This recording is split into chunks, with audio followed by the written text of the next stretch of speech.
ദരിദ്രരോട് സുവിശേഷം അറിയിപ്പാൻ കർത്താവ് എന്നെ അഭിഷേകം ചെയ്തിരിക്കയാൽ അവൻ്റെ ആത്മാവ് എൻ്റെ മേലുണ്ട്.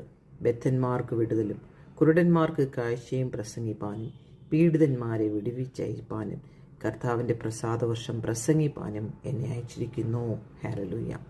പ്രിയ ദൈവമക്കളെ, ആത്മാവിൽ ദരിദ്രരായവർ, നിങ്ങൾ ആ ആത്മാവിൻ്റെ ആ വെളിപ്പാടിലേക്ക് നിങ്ങൾ കയറണം. കാരണം ഭൂമിയിൽ നമ്മൾ കാണുന്ന ദരിദ്രത്തെക്കുറിച്ചല്ല, ഇത് ആത്മാവിൽ ദരിദ്രരായവരെ കുറിച്ചാണ്.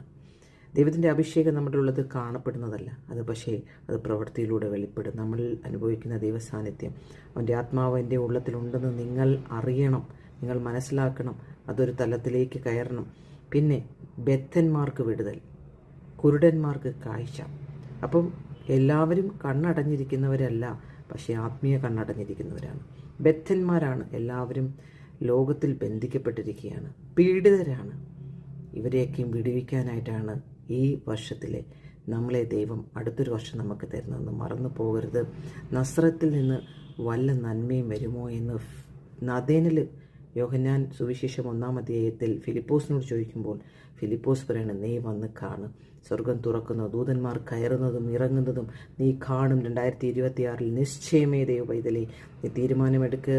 ഇന്നത്തെ ദിവസം ദൈവസന്നിധിയിൽ നിന്ന് നീ പ്രാർത്ഥിക്കുക. അവിടെയും ഇവിടെയൊന്നും ഓടാതെ കർത്താവിൻ്റെ കരം നിൻ്റെ കൂടെയുണ്ട്. Never give